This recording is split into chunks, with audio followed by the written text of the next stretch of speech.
नमस्कार दोस्तों, आप सभी का बहुत बहुत स्वागत है यूट्यूब के इस अनादर वीडियो में। दोस्तों आज एक बहुत ही बढ़िया इंटरेस्टिंग टॉपिक लेकर के आया हूँ आपके सामने, और वो टॉपिक ये है लॉ ऑफ हीलिंग। ठीक है, हमारी हीलिंग कैसे होती है, यदि आपको एवियन है तो वो ठीक किन किन पड़ावों को पार करके होगा, किस किस लेवल पे हीलिंग होगी, तब जा कर के आप ये कह सकते हैं कि आपकी जो हीलिंग है वो परमानेंट हुई है, आप क्योर हुए हो। ठीक है, तो पूरा बहुत ही इंटरेस्टिंग वीडियो है। यदि आप एवियन के पेशेंट हैं तो आप ज़रूर देखिए, तो आपको बहुत बढ़िया तरीके से समझ में आएगा कि ये जो हीलिंग प्रोसेस है वो होती कैसे है। ठीक है, तो शुरू करते हैं टॉपिक। उसके पहले आप लोगों से दरख्वास्त है कि आप प्लीज़ जो है चैनल को सब्सक्राइब करें और अधिक से अधिक लोगों को शेयर करें। यदि इन्फॉर्मेटिव लगता है तो कुछ भी डाउट होता है आप कमेंट करके पूछ सकते हैं। इंस्टाग्राम पर, फेसबुक पर फॉलो भी मुझे कर सकते हैं।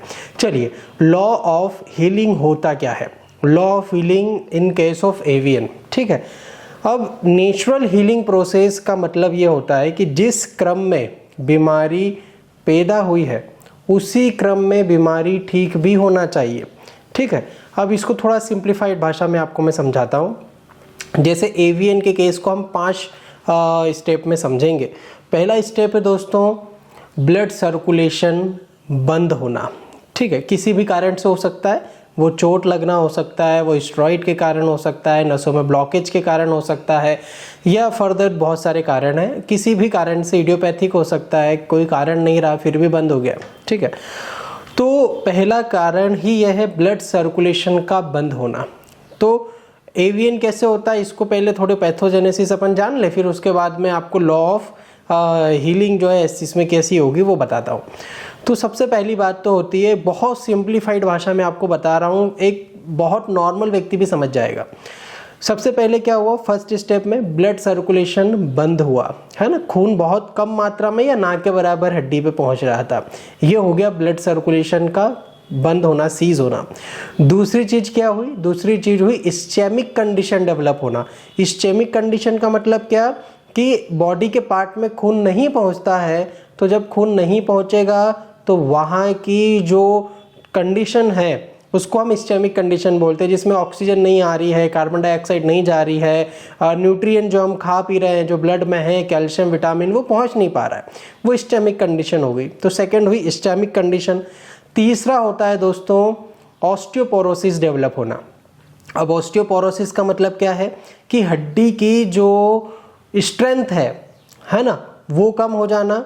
हड्डी अब खुद को ही एक तरीके से आप बोल सकते हैं कि वो डिस्ट्रॉय करने लगती है ना, डेथ होने लगता है। और शरण, जिसको हिंदी में हम वो बोलते हैं शरित होना, ऑस्टियोपोरोसिस। ठीक है, तो जब खून नहीं पहुंचा तो इस्चेमिक कंडीशन डेवलप हुई और उस कारण से ऑस्टियोपोरोसिस डेवलप हो गया।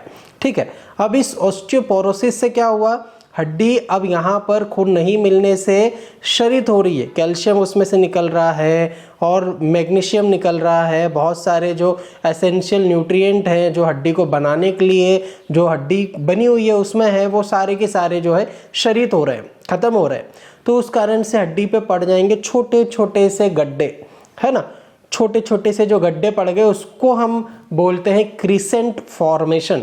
अब यहाँ पर क्रिसेंट फॉर्मेशन हो गया, ये चौथा स्टेप है क्रिसेंट फॉर्मेशन। जब हड्डी गोल थी उसमें ऑस्टियोपोरोसिस हुआ तो अब हड्डी में छोटे छोटे से गड्ढे नजर आने लगे, जिसको हमने क्रिसेंट बोल दिया। अब ये गड्ढे जो है बड़ा रूप धर लेंगे तो नेक्रोसिस हो जाएगी। तो पांच चीजें मैंने आपको बताई। सबसे पहले ब्लड सर्कुलेशन रुका, फिर इस्चेमिक कंडीशन डेवलप हुई, फिर ऑस्टियोपोरोसिस हुआ, फिर जो है आपके क्रिसेंट बने, फिर जाकर के हड्डी में नेक्रोसिस स्टार्ट हुई।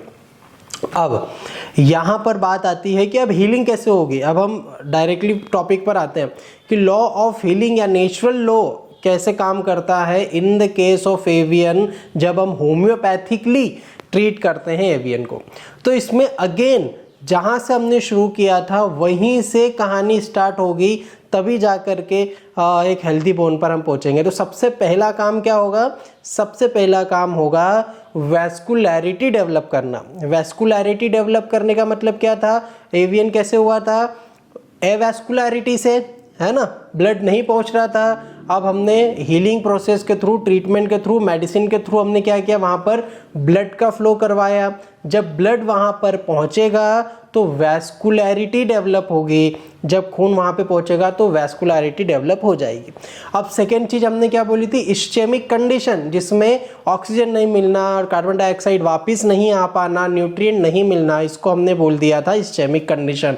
अब हीलिंग में क्या होगा, हीलिंग में आपको जो जितने न्यूट्रिएंट, जितनी ऑक्सीजन, जितने सारे पोषक तत्व हड्डी को मिलना चाहिए वो मिलेंगे, क्योंकि वैस्कुलैरिटी डेवलप हो गई है।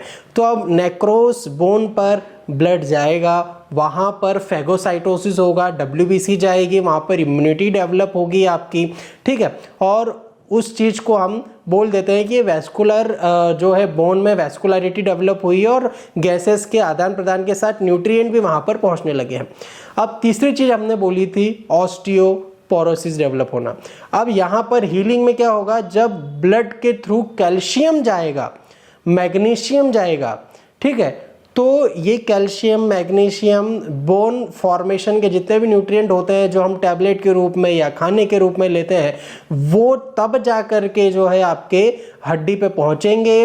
और जब पहुंचेंगे तब जो क्रिसेंट फॉर्मेशन हो गए थे, जो गड्ढे थे, वो धीरे धीरे भरने लगेंगे, बोन में स्ट्रेंथ आएगी और अल्टीमेटली क्या होगा, हेल्दी बोन का फॉर्मेशन हो जाएगा। तो बीमारी बनी कैसे, ब्लड सर्कुलेशन रुका, स्टेमिक कंडीशन डेवलप हुई और ऑस्टियोपोरोसिस हुआ, क्रिसेंट डेवलप हुआ, नेक्रोसिस हुई। ठीक कैसे होगी, वैस्कुलराइजेशन होगा, वहाँ पर जो वेसल्स हैं उसका फॉर्मेशन हो करके ब्लड सर्कुलेशन वहाँ पर जाएगा, तो सर्कुलेशन डेवलप होगा, ऑस्टियोपोरोसिस ठीक होगी, बोन में स्ट्रेंथ आएगी, क्रिसेंट जो बन गए थे हमारे वो फिर से भरने लगेंगे और अल्टीमेटली बोन हेल्दी हो जाएगी। तो ये 5 तरीके से आपका ट्रीटमेंट यदि कोई भी डॉक्टर किसी भी पेटी में, कोई बाबा फकीर कोई भी कर दे, तो आपकी एवीएन को ठीक होने से कोई नहीं रोक सकता है, ठीक है। ये जो दोगली बातें करते हैं डॉक्टर्स, उसके खिलाफ हूँ मैं।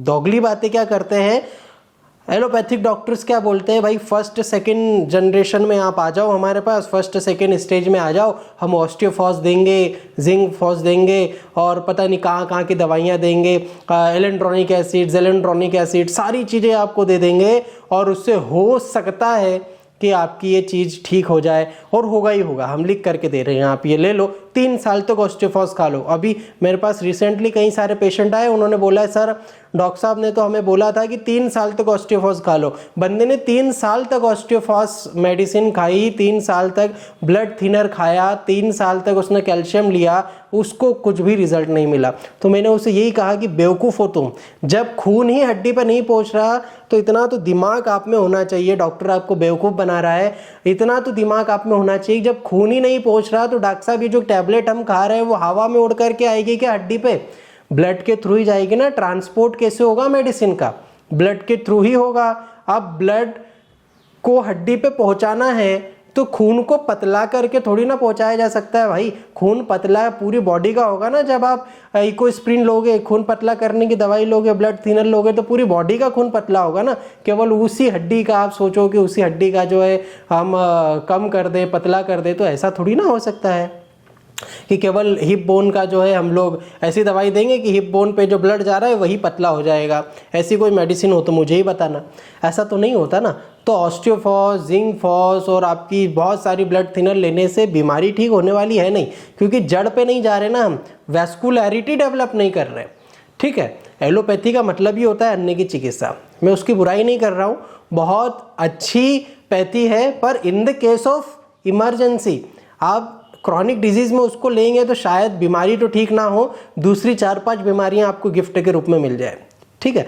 तो आपको यही समझाना चाहता हूं दोस्तों कि आप लॉ ऑफ हीलिंग की तरफ, जिस प्रकार से जिस सीक्वेंस में बीमारी हुई है उसी सीक्वेंस में ठीक होगी ना, तभी आपको क्योर की ओर आप जाओगे, तभी आप परमानेंट हीलिंग की ओर जा पाओगे।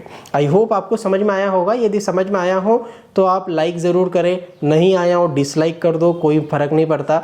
और आप कमेंट ज़रूर ड्रॉप करें, यदि आपको अच्छा लगा हो, कोई डाउट हो तो आप पूछ सकते हैं, किसी चीज़ के बारे में वीडियो चाहिए आप उससे भी पूछ सकते हैं। इंस्टाग्राम फेसबुक पर ज़रूर फॉलो करें। मिलता हूँ मैं आपसे नेक्स्ट वीडियो में, तब तक अपना ध्यान रखिए दोस्तों। नमस्कार।